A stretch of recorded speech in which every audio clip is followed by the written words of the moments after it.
In my office, I was the only girl.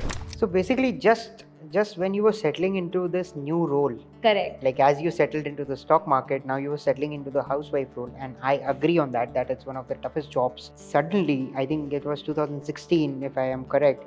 You started designing clothes for your family. And what was that about? I mean, come on, leave something for the rest of us. 8th standard की लड़की इतना calculate कर रही है कि नहीं ये मेरी फैमिली है, मैं मेरी फैमिली के बिजनेस में it will be more beneficial. I should what I can do to enhance, what degrees I should take to get into this business. And now imagine at this point 2020 I'm not thinking of any of it. Ki how I will manage from Dubai to this, creating a label, this, that, nothing. And I said from that day was the day I was like, it will come up as a label. I swore to myself. I think it was a mixture of pain and passion which you turned into a business. Can get food on their table. Like, okay, if I am good at designing, I know what all this. I'm good at designing from my perspective. Ki, yeah, I used to design from my passion and something, and if that converts for one livelihood also, isn't it worth a try? 100%.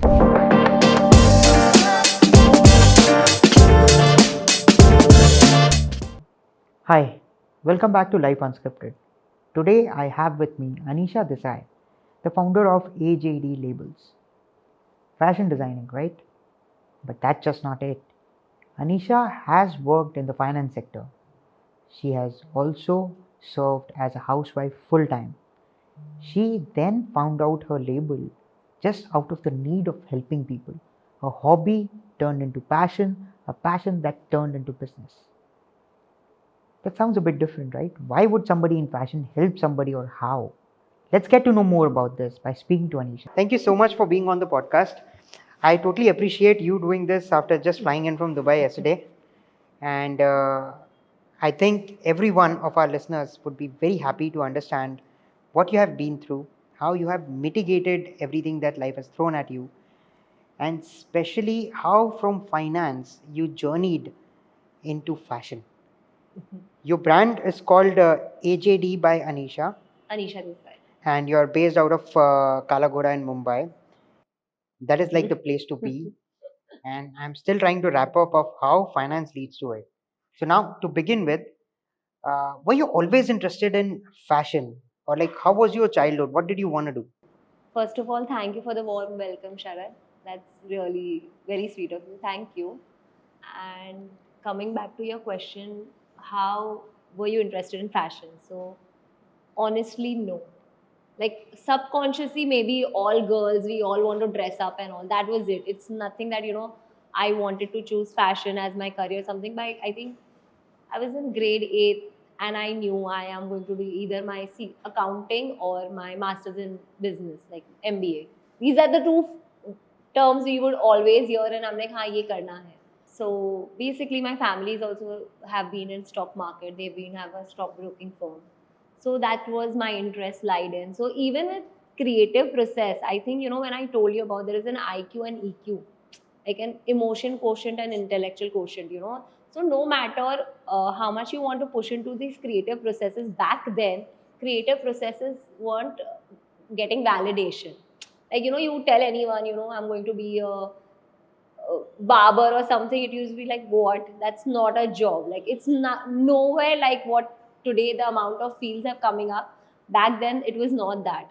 So you never raise that EQ of yours. You always go with the intellectual thing, like seeing the whole thing how to be planned. Okay, my family business has this, I can run into it, without anything, without any what do you say, hustle or bustle. Like it will be an easy go, easy peasy go, and I'll do it. And that was the aim.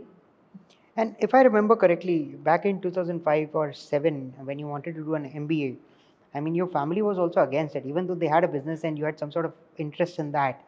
But your family was like, कि क्या करना है? So how did you go about it? Why did you go into an MBA in finance per se at that moment? So basically, coming to this, they never knew what I wanted to do. For them, I think it was very this thing ki, yeah, she'll grow up and she'll get married. These are all thoughts behind me. Was back then going outside to work was a little difficult part. So I always thought, okay, this is my own company, I will always be able to be associated with it. Even if I get married anywhere, research is there. There are a lot of opportunities. So they didn't know. So even before me choosing MBA, first we had to choose commerce post 10th. In Bombay we have schools only till grade 10th, and then we have to go to college. So that is the time we have to choose our stream. So that time I was taking commerce, and someone was like, "Girls don't take commerce; they take home science." Like, nothing against them. It's just they didn't have that exposure and all. But I was like, no, no, I'm very firm. I want to take commerce. And yeah, like all these things were building out to me since beginning. But maybe they did not know. So, everyone suggesting me something or the other. But back end, I knew ki this is what I want to do. And then in 2009, you went to your office, and for the first time, you were on the trading floor. I started working in 2005. I started going Oh. office in 2005, 2004 So end. tell me your experience about the trading floor, because like my vision last time when I was in one of the trading offices, there were like a gazillion screens with a lot of numbers and markers, and I was like, how can you understand any of them like in one chair? True, true. But actually, life was about all numbers and charts. And I'm telling you, it's a maddening thing. It's a thriller, excitement. जिसको भी ये सब bungee jumping और सब adventures करने हैं life में, just come and sit in a stock markets dealing room. The whole adventurous spree will come out. So how did you go into it? Tell us about your first day. What did you do? So the first day, in stock market, you feel like, everyone is very energetic and everything. So you think, not even first day, for first few years you're just lost. You're just trying to navigate what is like there are different things happening. Someone is dealing, someone is investing, the back office work is crazy. Just get lost in the whole translation. It's only slowly and steady when you are very regular. The discipline of stock market has been something different, especially in Bombay. Like that now the market starts by 9:20 or something. That time it used to be like 10 to 3:30, and that 10 to 3:30 used to be like nobody disturbs. The trauma, like nobody can call also. It used to be like that. So you're just flowing, seeing everyone. Someone's taking ye le, wo bech, kya le rahe ho, kya bech rahe ho. That types. The first few days were like that, and then slowly you grasp in what, how. It's a very interesting, it's a very simple thing. It's just complicated too much. But if you sit through it, it's one of the most simplest form. And I have heard and read about it. Back in the day, there were not many women in the stock market, like per se into broking companies and all that. So didn't you find it a bit lonely that okay, you are in a broking firm, but I don't think you would have a lot to talk about it with your peers? Correct.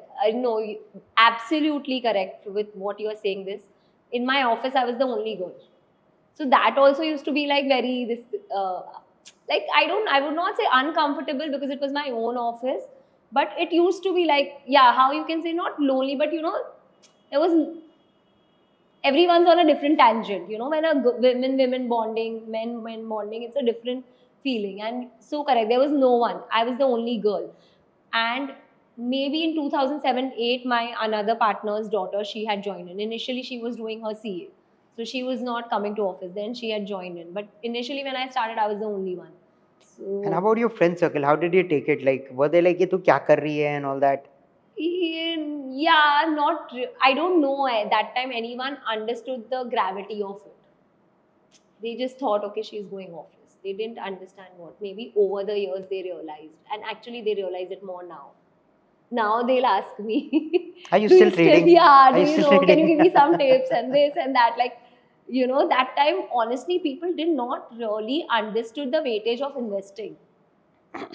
Now, everyone knows stock market, everyone understands that I concept. think it has become more accessible. Yeah, like how I said, it's not about lonely, but that women to when men and men talk, the women and women talk, like that kind of conversations aren't there.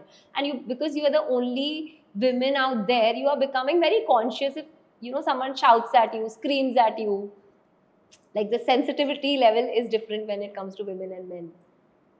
So tell me like three things that you basically learned in all those years. I think you did it for good 4 or 5 years Correct. continuously. And I think you were somehow caught in the middle of the recession wala part which hit the Yes. world. And after that, when things were picking up again and it was getting really exciting. And I always believe that for a broker, it's very important to understand the ups and downs both of the market. If you're just in a bull run, I don't know how you'll react when the market goes down. So you have seen them both, Yes. kind of. So Tell me three things, being in such situations, since you have seen it all for the 5 years, what did that teach you? What ethics or what sort of traits that kind of atmosphere imbued in you?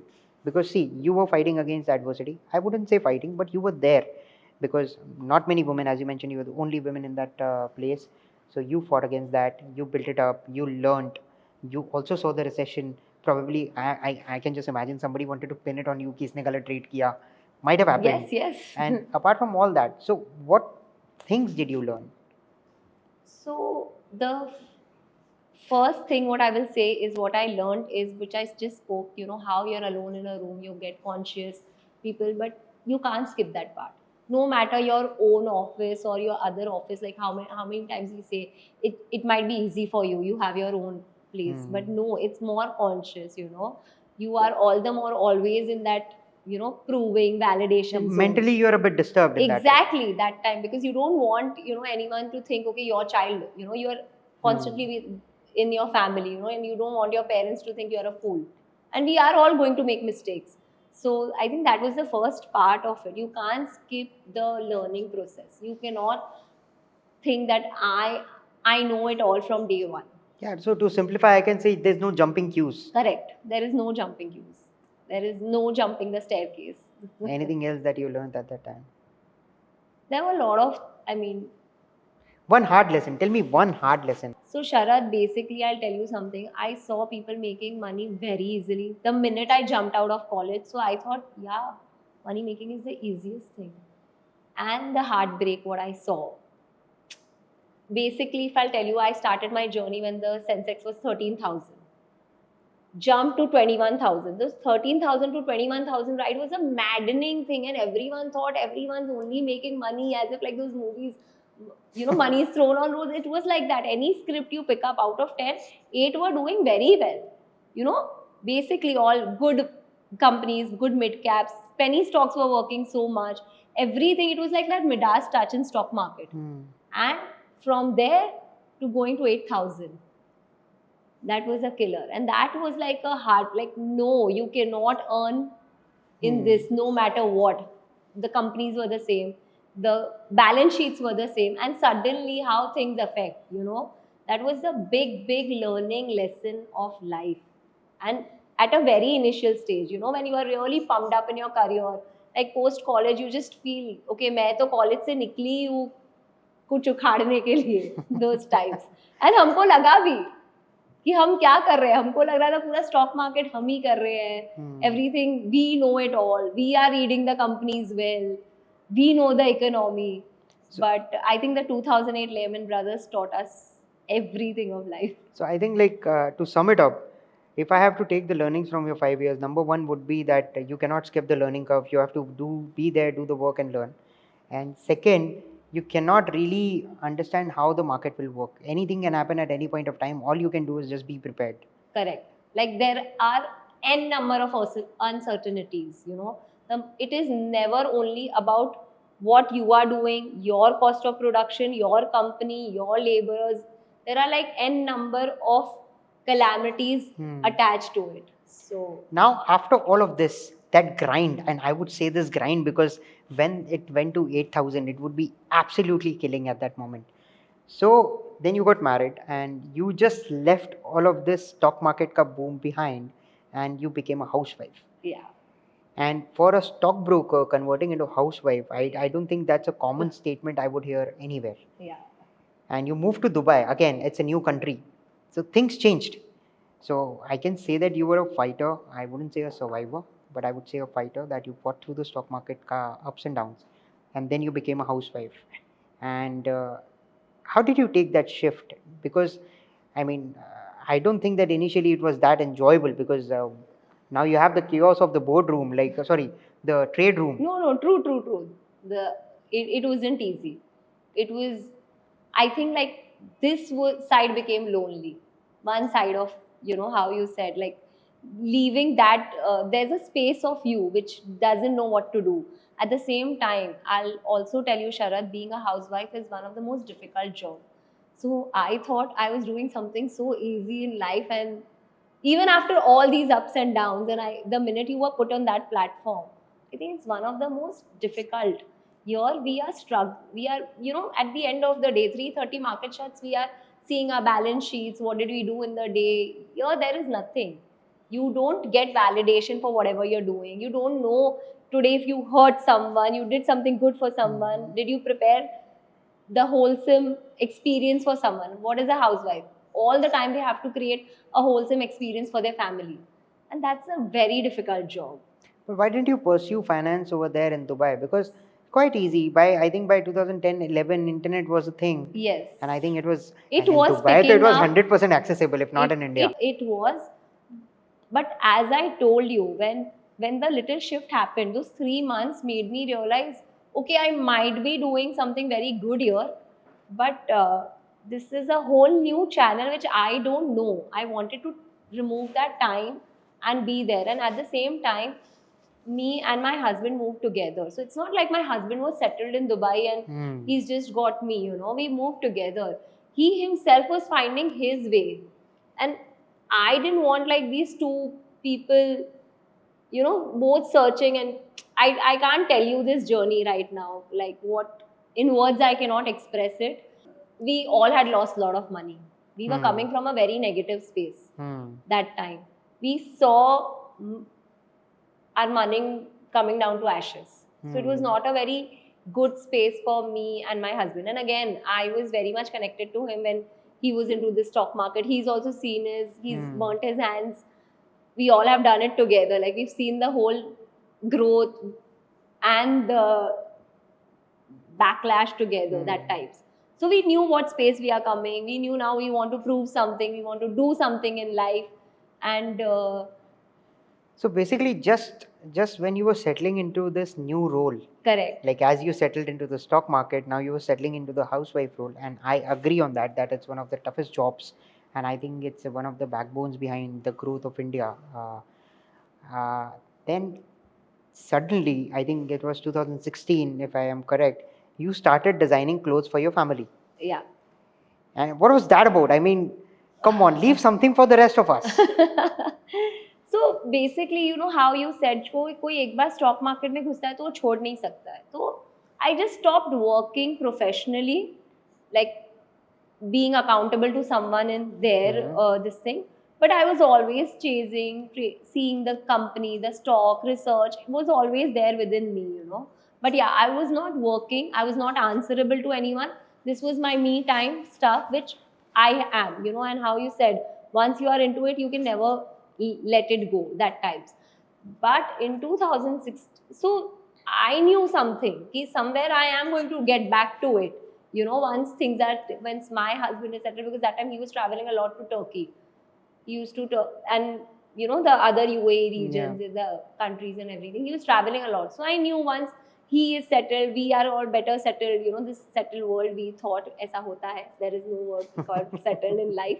This is only back then used to think like, I will get back to it. But 2014, I had Amira. And 2016, I came to Raipur. And that time, me and my mom, actually, she's the talent behind it, because of her, I know whatever I know. Like, it was like a hobby for both of us. Like, someone's wedding was popping up or something. So I came to Raipur, we were doing clothes and everything. And then I'm like, why don't I take this to Dubai and try and do exhibitions there?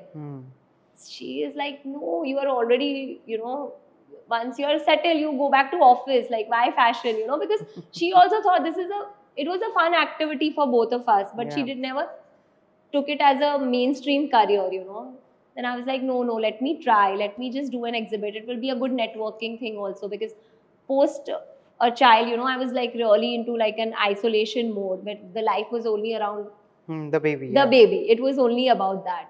So I just took it as, and again, how I told you, IQ and EQ.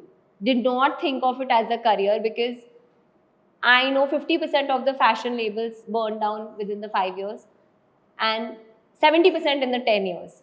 So coming from that finance market, I always knew this is not the numbers. The numbers were right. The numbers don't add up in fashion industry very well. It's a crazy, crazy market, the instability, the trend for everything is very volatile there.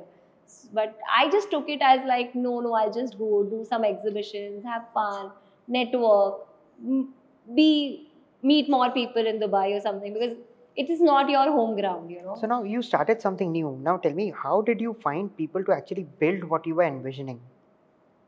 Like you need to have a team. Yeah, I don't think कि आप सुई धागा लेके खुद ही चालू हो गए. Yeah, I yeah, don't think that happened. yeah. So how did you find those people? Because see, you are not from the fashion background. You literally have no education in that background. Correct. And the background you come from is number crunching background. It's very difficult to work with those people if they are not having a good day. Correct. Because you can literally pick apart any formula, like the business formula, and you can tell us whether that business is making something or not. So it becomes a profit and loss statement. And then you had to find a team. So how did you go about it? So, very good question, Sharad. I had an inbuilt team since I was 10-year-old. Like how you'll say, as I told my mom, she was not doing it professionally, but she would make sure any event, and we are Marwadi families, like every 2 days, someone कुछ is तो होता getting है. married, someone's having a baby, there is some puja happening, and she was always there for me making new clothes. Like anything comes up and she will be like, no, and everything designed. Okay, nothing, she would not think of ready made clothes or anything. She would want to design my clothes, and more than her clothes, she was very passionate about my clothes. So she had the entire people, like how our mothers go to the tailor, go to the karigar, get this done, get this done. So honestly, it was like her team which I've just picked it up. And then like you did not want to do it professionally, so you just kept on building and you did it with your family. Yeah, And I think something changed when COVID hit, because you were anyways doing it for the families. that's अब तो वो correct. function भी stop हो गए, 5 लोगों में शादी करनी है. Yes, yes. Like I think 5 15 Yeah, 15 के yeah, आसपास थे. I know what So you're saying. how did you make it into a label? Because back then it was just fun between you and your mother. So true. Then you converted it into the AJD by Anisha, the brand label, Correct. right? So what actually inspired you to actually go ahead and make a career out of it? Because still, see, when you're developing it for the family or when you're building something for the Yeah. family, I mean, You're not like, you're not you're not thinking it liable. as a profession. Yeah, क्योंकि वो तो अच्छा ही बोलेंगे in general. Yeah. So like it's a true. little bit plagiarized. You got to It's agree on that. exactly. I'll tell you what you said is bang on point. It was a pleasure, a guilty pleasure that you're just making for everyone. Everyone says it nice, and you just find some good space. हाँ, वो बच्चों को तो ऐसे ही पहना दो. कोई tension नहीं है. Yeah, it's so So true. then what changed? How did you convert it into a label? So what changed is, as I told you, I was doing this and I was having fun. I was doing for family members, and it was like, my entire family is in Bombay and Raipur, but I'm the only person who is abroad. So like small meetups, like that outfit of mine being there would make me feel. So this was my all aim and goal of life when I was creating clothes. I was never thinking it with statistics or a business thing. Friends and family, how you said. What hit me in COVID, now that you're asking me, is during COVID, all these people who I work with, the team, what you said, but my mom's tailors, The karigars, and yeah. everything. So each one started calling me, Didi, can you give me work? Calm do. And that hit me very badly. Maybe that time was, for all of us, was very... It's quite traumatic. Yeah. It was. We were already, into a very different zone of life, ki what is going to happen. Plus, at the end of the day, all these people who have been working since, like, you can say childhood, because I used to go with my mother and everywhere to do all these work. And they are all coming up, ki give us work. And that really hit me. Because, anyone comes for charity, we are very used to, Sharad. But nobody comes for work. Like, you've never seen anyone not having work, especially in Bombay. Bombay is a place of everyone's doing something or the other. So because we all were sitting under our roof, very secured, not thinking what is going to happen in the future, we had enough funds to survive. We didn't know where things are going, but we were not thinking money at that point of time. We were all just thinking, how can we stay healthy and be with our family? But जिंदा रहेंगे तो कुछ होगा. But exactly, these are the people who don't know where is their food coming from. We were really, and that really shook me. It was, any which ways, I had my second child by then.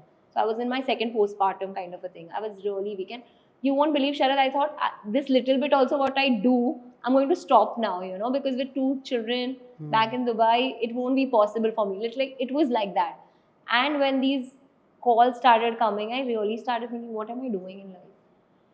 Why, like, just me being a mediator can get food on their table? Like, okay, if I am good at designing, I know what all this. I'm good at designing from my perspective.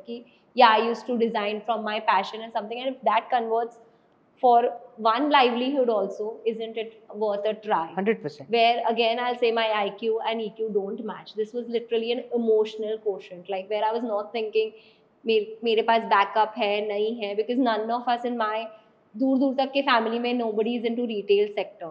So like you imagine 8th standard की लड़की इतना calculate कर रही है कि नहीं, ये मेरी फैमिली है, मैं मेरी फैमिली के बिजनेस में करूँगी तो it will be more beneficial. I should, what I can do to enhance, what degrees I should take to get into this business. And now imagine at this point, 2020, I'm not thinking of any of it. Ki how I will manage from Dubai to this, creating a label, this, that, nothing. And I said, from that day was the day I was like, it will come up as a label. I swore to myself. I think it was a mixture of pain and passion which you turned into a business. Now, I would like to roll back a bit and ask you that in all this thing you have mentioned that your mother was very supportive of you. I mean, so we always have a support system.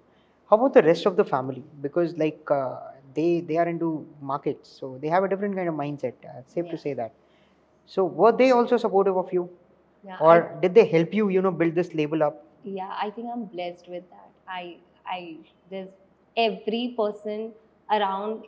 AJD is AJD by Anisha Desai because of each and every single person involved.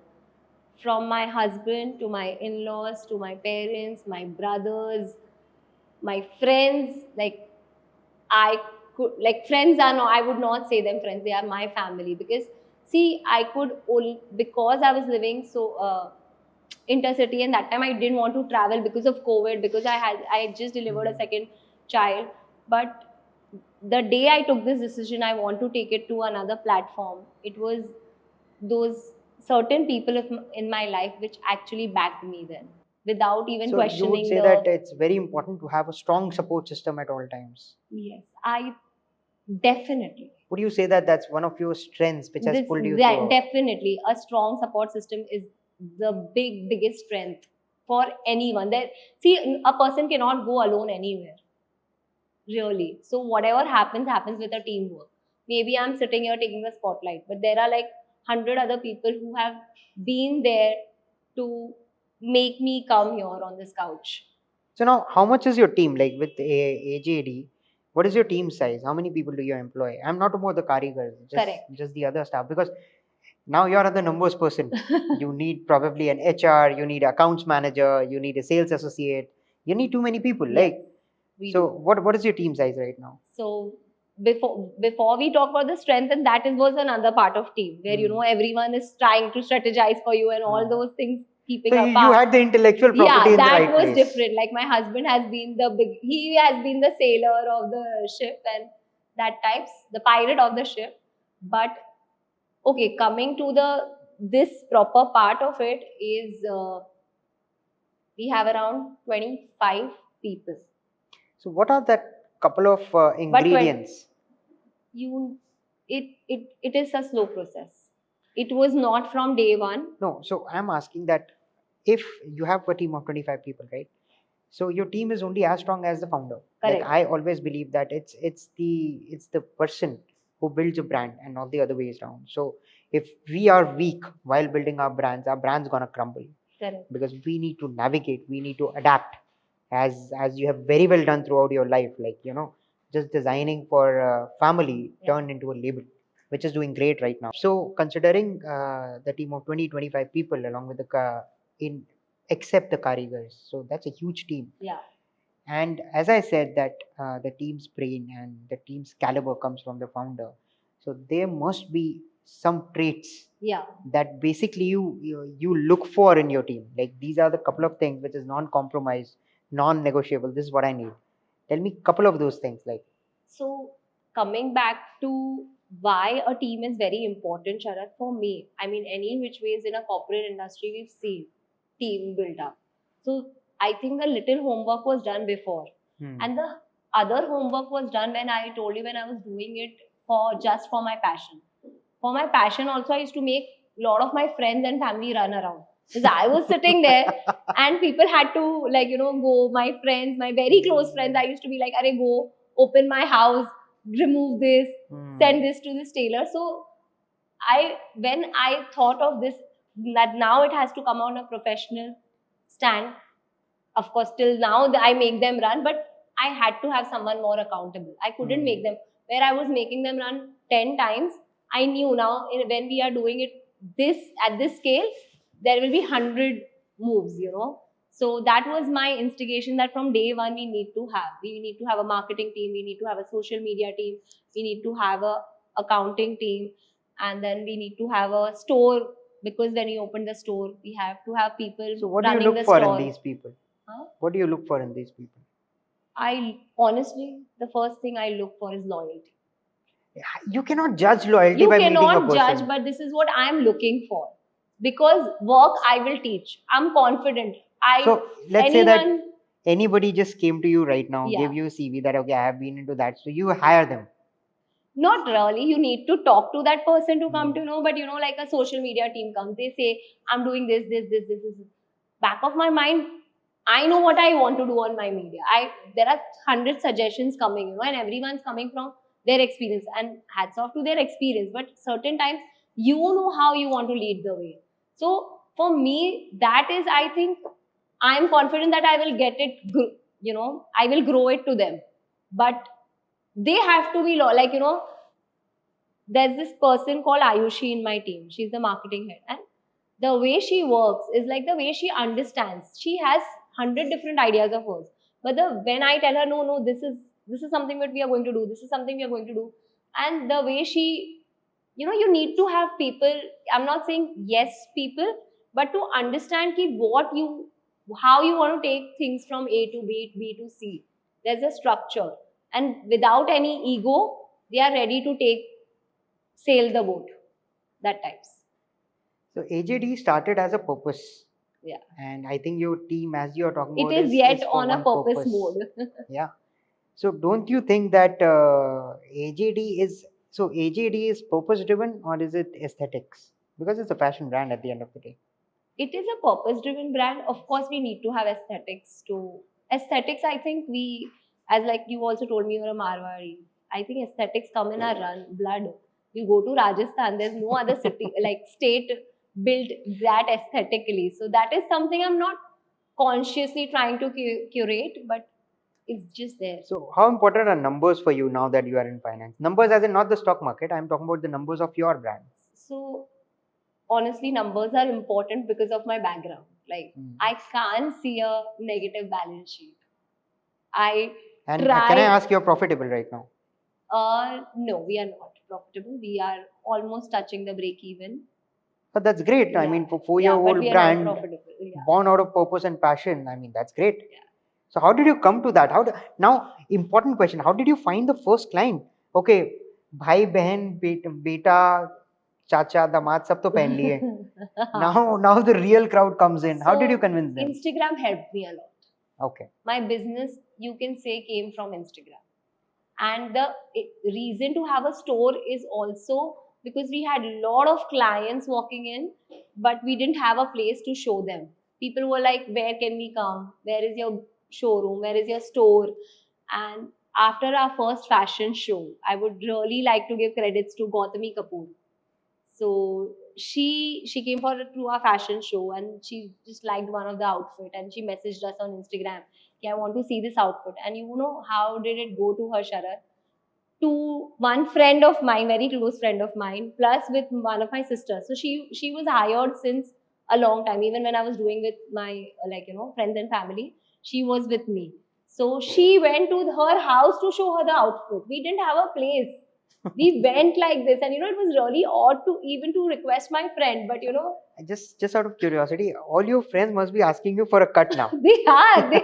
They're not asking me now. They're like, okay, you just do the labor. The whole company is ours. So once you got that first client, But tell us can you about believe that maddening thing? A person like Gautami Kapoor is calling you and you don't have a place to show, and two people of our team goes to show. marketing. You just say Yeah. that we have a hands-on approach. We Yeah. come to your place and We are show it like, to we you. have a crazy client service, you know. Yeah. So that is how she took our outfit. She suggested her friends to us. Her friend bought one outfit from us.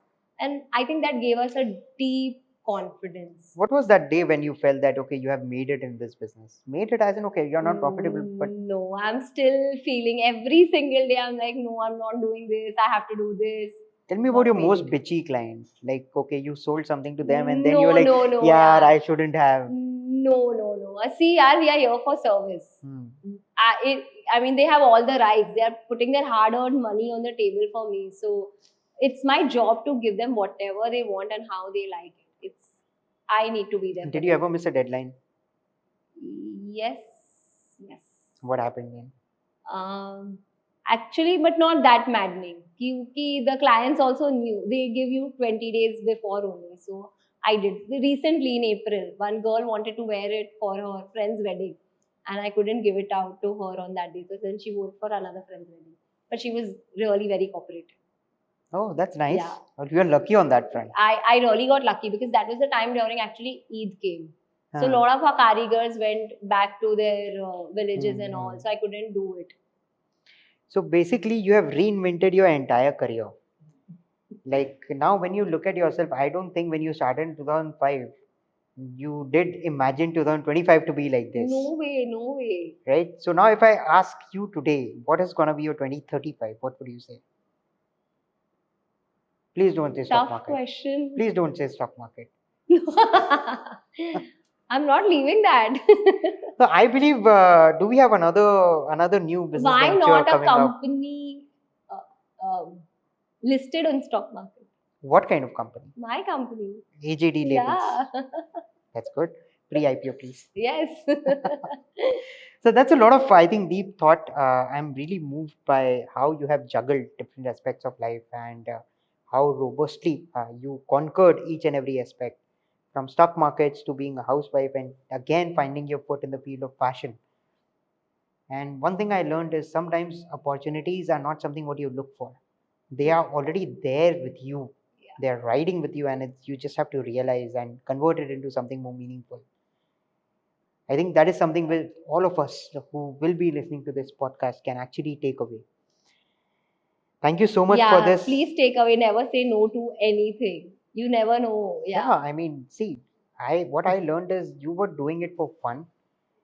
It was a hobby which converted into an enterprise. And hopefully by 2035, it would be on the stock market as a listed company. So pre-IPO dips again. But anything can happen. So you don't really have to find your purpose outside. You don't really have to, look for what is my purpose. Your purpose might be actually walking with you every day. Exactly. Like, It's just that you need to feel for it and then you need to convert it into something more fruitful, build a team around it, do your part, love what you do, make it easy for yourself, and just go ahead. So, thank you so much for all this knowledge. Thank you so much for all this great conversation. Now, to tune it down, I have some quick fire questions for you, which you can answer quickly. And let's hope to have fun in that. So, what do you enjoy more? Being a mother, a businesswoman? Both. both. If you have to pick one, if you have a business emergency and a house emergency, what would you choose? As of now, house emergency because my children are really small. A book or a show that really shaped your understanding of business or fashion industry? Men of Steel.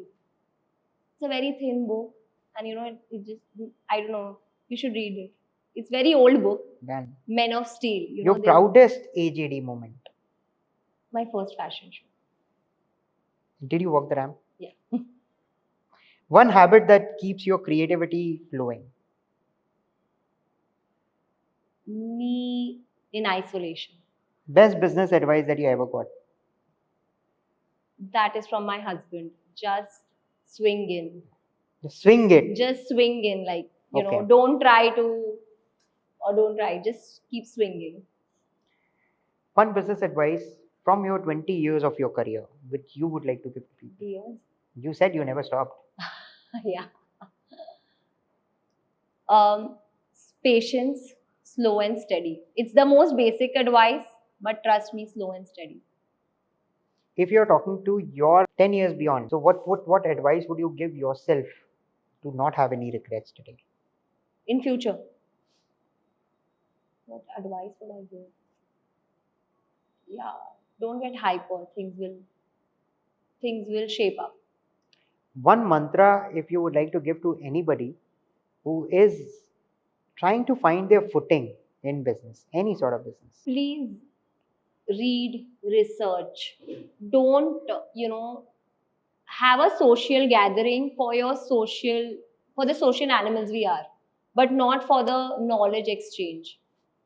For your knowledge, please you do your homework. Don't take anyone's, I don't want to say crap, but don't take anyone's Unnecessary advice. I guess. yeah, unnecessary advice, necessary tippings, nothing. Just please do your Got own it. homework. Now, one last question, which is the most fun one. Apart from all your family members, who do you think was the best in your support system? This is a very tricky one. I don't want to answer this. Pick one. I think my husband. Okay. Safe. Played it safe. Yeah, no. Thank you so much. And my Anisha. children. Okay. So thank you so much, Anisha. Thank you so much for enlightening us with your journey, which spans over 20 years, with the toughest best bit of being a housewife, jumping from one business and then to another.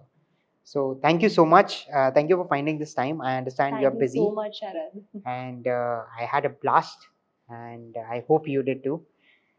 So thank you for listening. Stay tuned for many more entrepreneurs who have turned around their fortunes, who have turned around their life. It is about not stopping and doing the next thing. Thank you.